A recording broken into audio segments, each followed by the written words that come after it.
اب ہمیں فکر کرنی چاہیے کہ یہ جو ہم نے ایک عارضی سیز فائر کروایا ہے بٹوین ایران اینڈ امریکہ، اس کو اب ہم نے ایک پرماننٹ سلوشن کی شکل میں ڈھالنا ہے، اور اس کے لیے جو اسلام آباد میں جو ایران اور امریکہ کے درمیان جو مذاکرات ہوں گے وہ ایک پہلا مرحلہ ہوگا، کیونکہ ابھی آپ کو فوری طور پر یہ توقع نہیں کرنی چاہیے کہ جناب 10 اپریل کو اسلام آباد میں جو بیٹھک ہوگی تو اس میں ایک پرماننٹ سلوشن جو ہے وہ سامنے آ جائے گا۔ یہاں تک تو ٹھیک ہے کہ امریکہ جو ہے اس نے سیز فائر کر دیا، ایران پر بمباری بند کر دی، اور ایران نے بھی 2 ہفتے کے لیے جو آبنائے ہرموز ہے اس کو کھول دیا، یہاں تک تو ٹھیک ہے۔ لیکن آپ یہ دیکھیں کہ اس سیز فائر کو ناکام بنانے کے لیے کچھ طاقتیں ایکٹیو ہو چکی ہیں، اور وہ کون سی طاقتیں ہیں؟ سب سے پہلے تو آپ یہ دیکھیں کہ جو اسرائیل کے وزیر اعظم ہیں نیتن یاہو، انہوں نے تو کھل کر ایکس پر اپنا ایک سٹیٹمنٹ جو ہے وہ پوسٹ کر دیا نا، اس میں وہ کہہ رہے ہیں جی وہ اس سیز فائر کو وہ اپریشیٹ کرتے ہیں، لیکن اس کے آخر میں انہوں نے کیا کہا ہے کہ یہ سیز فائر جو ہے یہ لبنان میں اس کو ہم تسلیم نہیں کر رہے۔ حالانکہ ایران جو ہے اس نے جو 10 شرائط پاکستان کے ذریعے امریکہ تک پہنچائیں، اس میں یہ کہا گیا کہ یہ سیز فائر صرف امریکہ اور ایران کے درمیان نہیں ہے، بلکہ یہ پورے خطے میں جو ایران کے اتحادی ہیں، ایران کے جو حلیف ہیں، ان کے ساتھ بھی سیز فائر ہوگا، یعنی کہ اسرائیل کو بھی لبنان میں حزب اللہ کے ساتھ اور غزہ میں حماس کے ساتھ سیز فائر کرنا ہوگا۔ اسرائیل اس پر راضی نہیں ہے، اسرائیل کوئی نہ کوئی راستہ تلاش کرے گا جس کے ذریعے وہ امریکہ اور ایران کے درمیان طے پانے والے اس 2 ہفتے کے سیز فائر کو سیبوٹاج کرے۔ اور اسی لیے اس سیز فائر کے کچھ دیر کے بعد پاکستان کے وزیر اعظم شہباز شریف اور ایران کے صدر مسعود پزشکیان کے درمیان ٹیلی فون پر ایک لمبی گفتگو بھی ہوئی، اور اس میں مسعود پزشکیان نے بھی شہباز شریف صاحب کو جو اپنے تحفظات ہیں ان سے آگاہ کیا، اور شہباز شریف صاحب نے مسعود پزشکیان کو یقین دلایا کہ ہم ایران کے جو تحفظات ہیں وہ امریکہ تک پہنچا دیں گے، اور ہم صدر ڈونلڈ ٹرمپ سے یہ درخواست کریں گے کہ اس سیز فائر کو لبنان اور غزہ تک بھی ایکسٹینڈ کیا جائے۔ تو اس کے علاوہ آپ ایک اور چیز نوٹ کریں، اور وہ یہ ہے کہ جو انڈین فورن منسٹری ہے، بھارت کی جو منسٹری آف فورن افیئرز ہے، اس نے ایک ایڈوائزری جاری کی ہے، اور اس نے ایران میں جو اپنے شہری ہیں ان سے یہ کہا ہے کہ یہ جو 2 ہفتے کا سیز فائر ہوا ہے اس کا فائدہ اٹھا کے آپ فوری طور پر ایران سے نکلنے کی کوشش کریں۔ اس کا کیا مطلب ہے؟ اس کا مطلب یہ ہے کہ جو انڈیا کی جو حکومت ہے، بھارتی سرکار ہے، اس کو کہیں نہ کہیں سے یہ بتایا گیا ہے یا ان کا یہ اپنا اندازہ ہے کہ یہ سیز فائر جو ہے یہ پرماننٹ طور پر یہ قائم نہیں رہے گا، اور ہو سکتا ہے کہ یہ 2 ہفتے کے بعد سیز فائر ٹوٹ جائے، اللہ کرے ایسا نہ ہو۔ لیکن انڈین گورنمنٹ کی جو ایڈوائزری ہے، انہوں نے اپنے شہریوں کو ایران سے فوری طور پہ نکلنے کی ہدایت کی ہے۔ اس سے لگتا یہ ہے کہ ان کو یقین نہیں ہے کہ یہ سیز فائر آگے بھی چلے گا، لہٰذا انہوں نے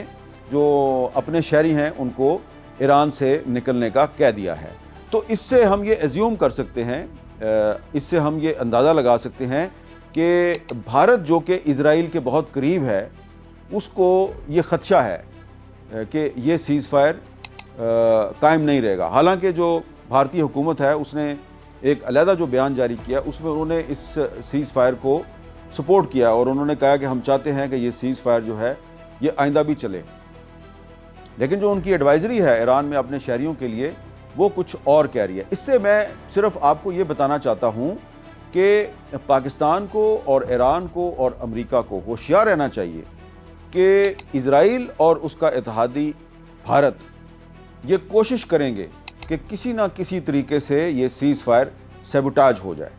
لہٰذا ہمیں بہت ہی محتاط طریقے سے آگے بڑھنا ہے۔ یہ جو سیز فائر ہوا ہے اس پر ہمیں خوشی ضرور منانی چاہیے، پاکستان کا کردار جو ہے اس کو پوری دنیا میں اپریشیٹ کیا جا رہا ہے، اور اس پر ہم سب خوش ہیں، مسکرا رہے ہیں، اور پاکستان کے عوام جو ہیں وہ بھی اپنی ریاست کے اس کردار پر فخر کا اظہار کر رہے ہیں۔ لیکن اب ہمارے لیے چیلنج یہ ہے کہ ہم نے جو 10 اپریل کو ایران اور امریکہ کے درمیان براہ راست مذاکرات شروع ہوں گے، ان مذاکرات کو ایک مستقل پیس فارمولے تک پہنچنے کے لیے استعمال کرنا ہے۔ اب یہ جو مستقل امن کا فارمولہ ہے یہ کیسے حاصل ہوگا؟ تو یہ اس وقت حاصل ہوگا جب صدر ٹرمپ کے جو 15 نکات ہیں اور ایران کے جو 10 نکات ہیں، ابھی تک ان میں ہمیں کافی ایکسٹریمسٹ پوزیشنز نظر آ رہی ہیں۔ ایک طرف ایران کی پوزیشن ہے، دوسری طرف صدر ٹرمپ کی پوزیشن ہے، لیکن سیز فائر پہ دونوں راضی ہو گئے ہیں۔ کوشش کرنی چاہیے کہ ایک درمیانی راستہ نکلے اور کچھ فلیکسیبلٹی ٹرمپ دکھائیں، کچھ فلیکسیبلٹی ایران دکھائے، اور یہ ایک پرماننٹ سلوشن جو ہے وہ اس کی صورت نکل آئی ہے۔ اب اس کے لیے ایران نے یہ تجویز پیش کی ہے کہ جو بھی پرماننٹ سلوشن ہوگا اس کو اقوام متحدہ کی سیکیورٹی کونسل سے انڈورسمنٹ ضروری ہے۔ اب یہ پرماننٹ سلوشن جو ہے یہ کیسے نکلے گا؟ پرماننٹ سلوشن صرف ایک صورت ہے، اور وہ یہ ہے کہ روٹ آف کاز جو ہے اس پورے فساد کی جڑ کہاں پہ ہے؟ فساد کی جڑ ہے وہ ہے جو اسرائیل کا مڈل ایسٹ میں رول ہے، اور اسرائیل جو ہے اس نے اقوام متحدہ کی جو قراردادیں ہیں اس کی خلاف ورزی کرتے ہوئے 1948 سے لے کے آج تک کئی مرتبہ جو فلسطین ہے اس کے بہت سے جو علاقے ہیں ان پہ ناجائز قبضہ کر رکھا ہے۔ 1967 میں 1967 میں اس نے مسجد اقصیٰ پر بھی قبضہ کر لیا، جو کہ UN سیکورٹی کونسل کی جو ریزولوشنز ہیں اس کی خلاف ورزی ہے۔ تو اسرائیل کو غزہ سے اپنی فوج نکالنی ہے، اسرائیل کو مسجد اقصیٰ سے اپنا قبضہ ختم کرنا ہے، اور اسرائیل کو لبنان میں حزب اللہ کے ساتھ بھی سیز فائر کرنا ہے، اور پھر ہی ہم یہ سمجھیں گے کہ مستقل امن کا جو فارمولہ ہے اس پر کوئی اتفاق ہو سکتا ہے۔ یہ ایک مشکل کام ہے، لیکن کوئی بھی کام ناممکن نہیں ہوتا۔ اب 7 اپریل جو ہے، 7 اپریل کو جو ڈونلڈ ٹرمپ نے ایک سٹیٹمنٹ جاری کیا تھا اور اس نے یہ کہا تھا کہ میں ایک رات میں پوری ایک تہذیب کو مٹا دوں گا، تو ایسا لگ رہا تھا کہ ڈونلڈ ٹرمپ اپنے غرور اور تکبر اور رعونت کی انتہا پر پہنچے ہوئے ہیں، ایک بدمست ہاتھی بن چکے ہیں جو کہ انٹرنیشنل پیس کو سیبوٹاج کرنا چاہتا ہے، اور امن کی امید جو ہے وہ بہت ہی چھوٹی ہو گئی تھی، بہت کم ہو گئی تھی۔ لیکن پھر پاکستان نے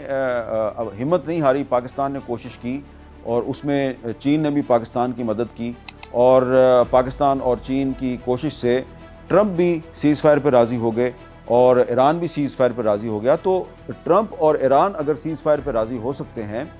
تو یہ دونوں جو ہیں یہ مڈل ایسٹ میں پرماننٹ سلوشن کا جو کوئی بھی فارمولہ ہے یہ اس پر بھی راضی ہو سکتے ہیں۔